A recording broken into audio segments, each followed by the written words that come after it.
guys, welcome back and thank you for popping in to learn how to pour some paint with me. Today we're going to try something different again. Imagine that. Not like we ever do anything different around here. Anyway, so you may remember the oxides that I have and the pigments that I have, and so today finally I was able to get some of the Easy Flow Interior Latex accent paint. Actually, it's a base, and here's the difference. So I asked the paint people, because they are the know-all, end-all, right? So I found the Easy Flow, which is what Canella Sirocco recommends here in Canada. So I managed to find that. And then they had a white base, a medium base, and an accent base. And the one that has the least amount of pigmentation or the least amount of white is the accent base. So that is what I got. And so I'm going to mix that. It's pretty white. I was going to mix, I thought I might have to mix some white with this titanium calcium white that I have here in a pigment. But I might just have to mix that straight with the polyacrylic and maybe the Floetrol or just my pouring medium. And maybe I'll try and make that into some kind of a cell activator. Still haven't got the, the wood conditioner, because oh my gosh, it's like $30 for a little pint jar. And that's just crazy. I was able to get this Easy Flow for $24.99. Actually, with taxes, it was like $29.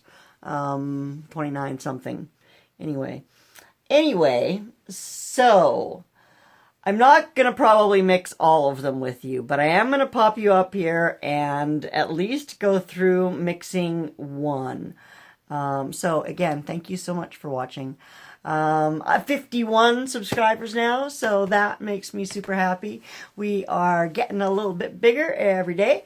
And I know, so everybody always says, hey, leave me a comment, leave me a this, leave me a that. And I don't know about you, but I watch videos. I watch all you guys. I watch all of you on my TV, though, when I have it running here in my craft room. And I have not been able to find a way to leave a comment or do anything other than just like a video when I'm watching it on TV. So I understand if you can't leave a comment. I get that, but I sure would love it if you'd give me a thumbs up. And if you haven't already, please do subscribe. I'll be right back.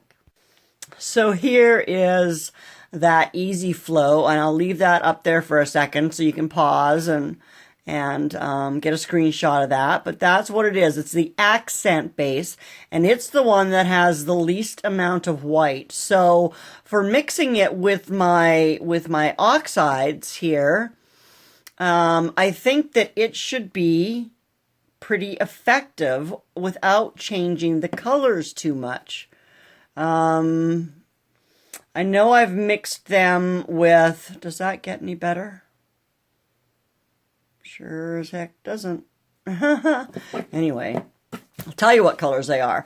As I mentioned before, the last time I was mixing up pigments, is I have no idea what the brand of these are. They're in totally nondescript little bottles that have no kind of a label and no kind of a marketing or anything. I do have this that's from Aquarius Aromatherapy and Soap, and it's an ultramarine pink pigment that I will use. And so that may be where all of these pigments came from. It was several years ago that I bought them, and it's great that they've stood up to this test of time. And I just figured that over the years I'd make a lot of soap eventually. And then and so here's this, I have this red glitter as well that I might throw into a couple of these. Okay, so here we go. I'm going to actually mix my color in this little shot glass. What is it? 1 ounce with my Minwax first. And I'm just going to take like a tablespoon of the Minwax and dump it in there. And I'm going to be trying to make about you know, 3.5 to 4 ounces of paint that's usable. And I want it to be relatively thick because I want to use it, I want to try using it in some dips and some chain pulls. So we're going to do that. So this is the red iron oxide. And I believe I told you guys, I think it's from Aquarius Aromatherapy and soaps. That's what a couple of the other pigments that I have actual labels on. These don't have any labels or anything on them. Anyway, this is a 1/4 teaspoon. And I'm going to wipe it with my napkin right away because I'm going to be using it for multiple colors. And then I have this little guy too that I got when I was making soap. It's a little, that's a little blender, a little mini blender. And this is what I always used to mix my pigments with my oils, actually. So I'm going to try it with this. We'll see what happens.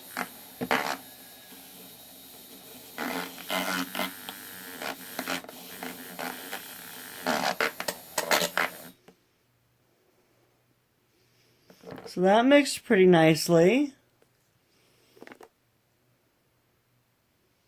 Now, the question is, I have no idea how much of that. So that's about right. That was about right. 1/4 teaspoon to a tablespoon of the pouring of the polyacrylic, and that mixed up quite nicely. I mean, it's too thin for anything, but I'm going to mix it now with this base paint that is practically clear. I'll set that aside for us. Actually, what I'll do is, I got a little bucket of water right here. I'll just zip it clean. And I poured my paint out of my big thing into this. And this, surprisingly, is clean on the inside, but I know it's hideous on the outside. I've poured over it several times. You know what? I don't have my scale here, and I'm actually going to use it because I want to be able to go back and reference this tape again when I have to mix up pigments so I remember what I did. Be right back.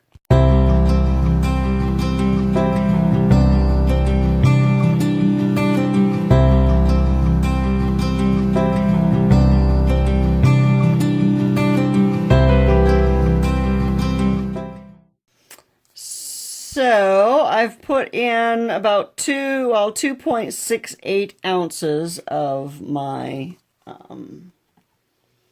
base paint, and this is about 0.45. See what I get for trying to sound all professional and stuff? It just does not go. So we're going to scrape this off of here as much as we can.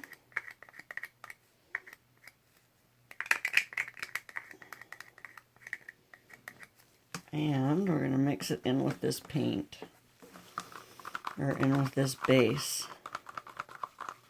I probably won't be able to paint with this for a couple of days. Okay, so that is super thick. And it's actually quite... It'll be really interesting to see what color this dries, because that is... Like, look at that, super, super light. Interesting. Okay, so I definitely need... I wonder if I need more of the pigment. And I wonder if I can mix the pigment directly into the base. No, I tried doing that once before. I tried mixing the pigment right into the base paint, and it left little bits.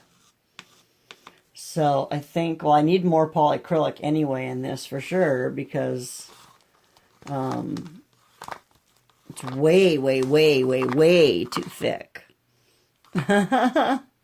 Okay, so we're going to do this again. There's my... I'm going to do another tablespoon of, well, not quite a tablespoon of this. But this time I'm going to do 2 1/4 teaspoons of the paint, or of the pigment, the iron oxide. And we'll mix it up with our little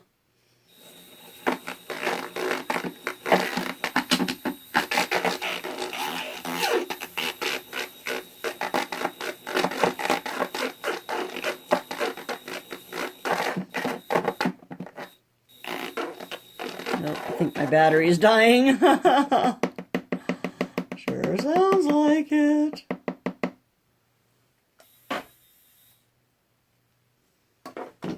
All right, let's try adding that.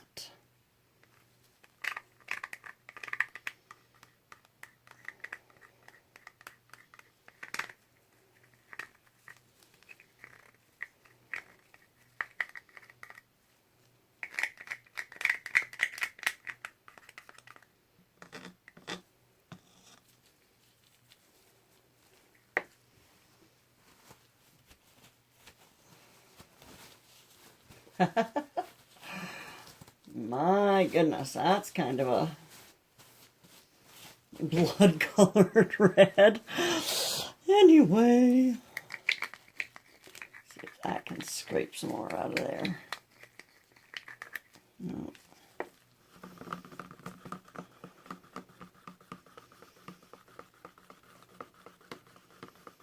Okay, well that made it a little darker.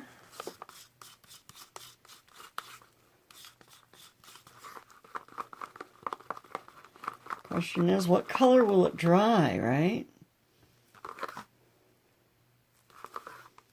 I might not mix all 8 of those up tonight. I might just mix a few of them and play with different